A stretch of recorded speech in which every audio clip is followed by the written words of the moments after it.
Ok, hello. បាទថ្ងៃនេះថ្ងៃទី29ខែ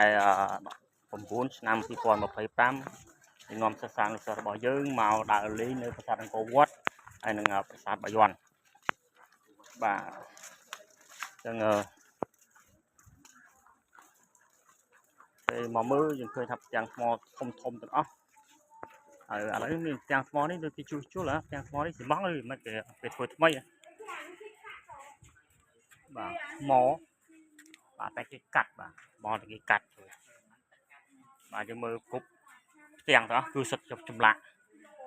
បាទសិតចម្លាក់ទាំងអស់ហើយនេះគេជួសជុលបាទជួសជុលព្រោះមកចំណែកនេះត្រុតត្រោមដែរ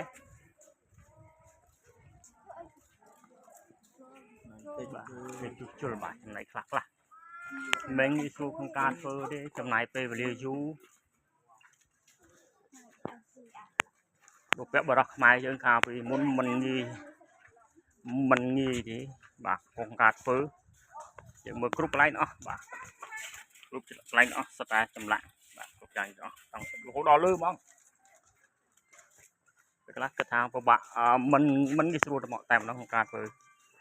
បាទអញ្ចឹងហើយបាទយើងជាជនជាតិខ្មែរយើងអាចឆ្លៀតពេលក្នុងការដែលយើងមកមើលប្រាសាទរបស់យើងអូខេហើយគ្រប់ត្រូលនឹងលើកស្ទួយបាទយើងមើលគ្រប់ទាំងមានតាំងពីអប្សរាអីទាំងអស់ណាបាទចម្លាក់រហូតបាទចម្លាក់នេះសេវាខ្សោយនៅលើនេះបាទអានេះគេជួសជុលបាទគេជួសជុលគេហាមឲ្យយើងចូលអត់ឲ្យយើងចូលទេគេជួសជុលបាទចំណែកខ្លះបាទកែធន់វាអញ្ចឹងគ្រប់ទាំងអស់យើងមើលតែចម្លាក់ណាបាទចម្លាក់គ្រប់ជាងទាំងអស់នេះជាប្រាសាទអង្គរវត្តដែលសាងសង់ដោយបុព្វបុរសខ្មែរយើងសុទ្ធតែម្ដង